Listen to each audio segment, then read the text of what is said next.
तो friends, welcome to my YouTube channel SWG study with Gurukuls. और आज हम पढ़ने वाले हैं अबाउट द वेरिएबल्स।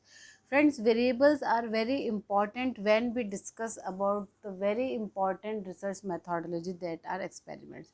और experiments are one of the main research method which is use in the psychology. So there are various certain principles which are involve in employment. मतलब जब हम एक्सपेरिमेंट मेथड यूज़ करते हैं तो उसके बहुत major कुछ प्रिंसिपल्स हैं जो कि ज़रूरी हैं फॉलो होने, जिसमें कि वन है द कंट्रोल ग्रुप. तो कंट्रोल ग्रुप में क्या होता है? There should be a presence of control group. Control group होता क्या है? It is basically an individual or group of the individual that is not manipulated. मतलब जो एक्सपेरिमेंटर जो है उसको मैनिपुलेट नहीं कर सकता है.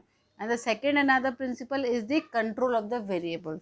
फ्रेंड्स, जब हम एक्सपेरिमेंट कर रहे होते हैं तो हम जो है दो वेरिएबल्स के बीच में रिलेशनशिप निकालने की कोशिश कर रहे होते हैं.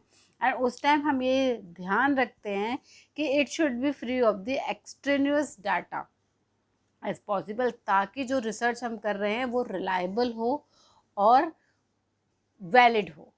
तो ये वेरिएबल्स होते क्या हैं? तो variables are something that can be changed और वेरिएड, सच एज कोई भी करेक्टरिस्टिक्स हो, कोई भी वैल्यू हो जो चेंज हो सकती है, उसको हम वेरिएबल कहते हैं. तो when we talk about in the terms of psychology experiments, तो वेरिएबल्स का क्या इंपॉर्टेंस है?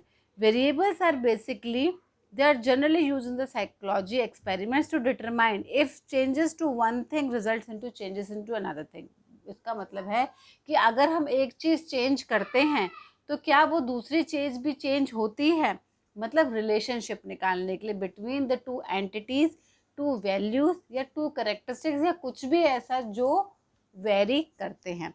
सो variables play a very critical role in the psychological research. And by systematically varying some variables and measuring the effects on the variables, researchers can determine if changes is done into one thing can change into the something else. तो basically ये जो है relationship निकालने के लिए help होते हैं कि अगर हम एक चीज़ को चेंज करते हैं तो क्या दूसरी चीज़ भी चेंज होती है. अभी मैं जो कह रही हूँ ये और क्लियर हो जाएगा when we will discuss the types of the variables. There are basically two types of variables जिसके ऊपर रिसर्च की जाती है. That is one is the independent variable and second one is the dependent variable. Now, independent variable क्या होता है? Independent variable वो होता है जिसको कि एक्सपेरिमेंटर मैनिपुलेट और मतलब द इंडिपेंडेंट वेरिएबल को जो है is a variable that is controlled and manipulated bye the experimenter.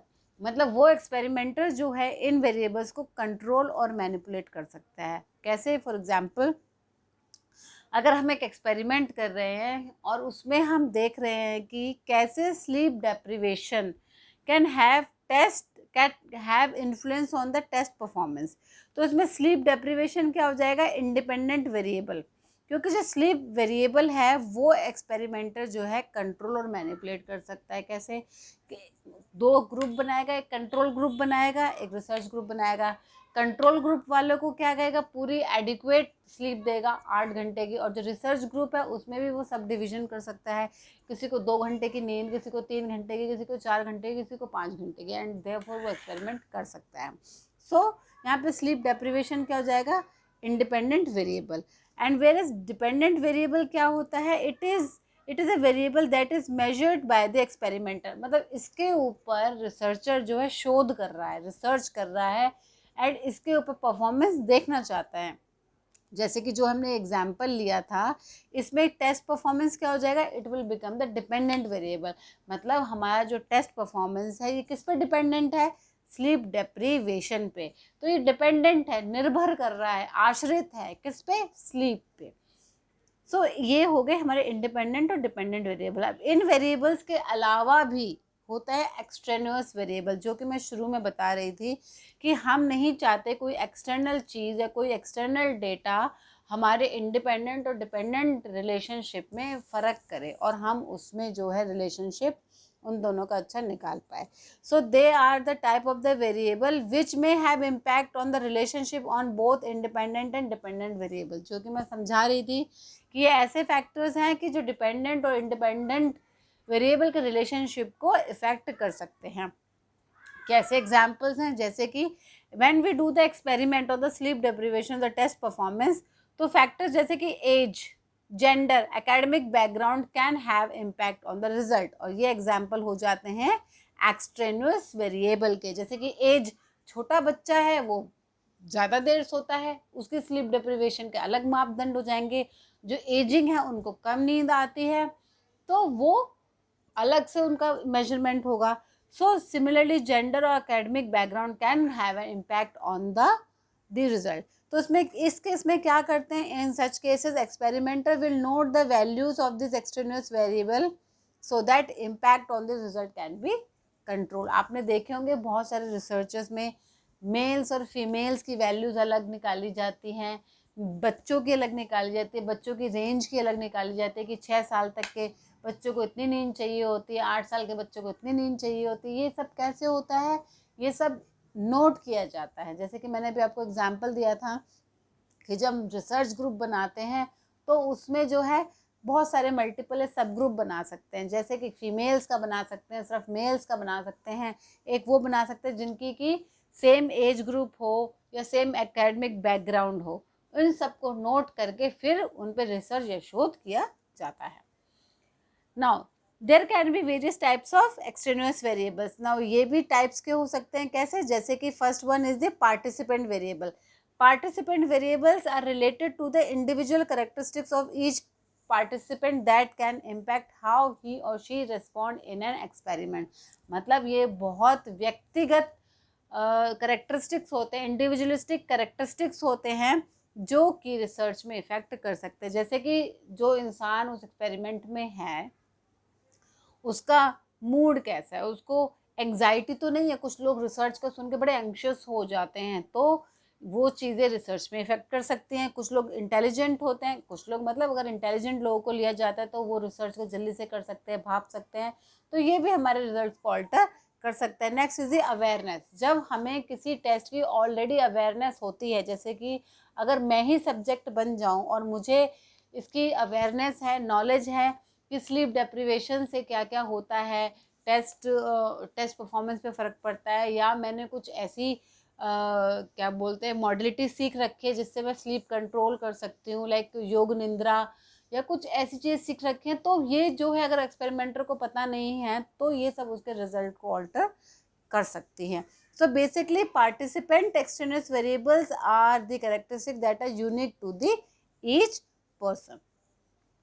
Next is situational variables. Situation मतलब जैसे कि नाम से पता चल रहा है, they are related to the environment.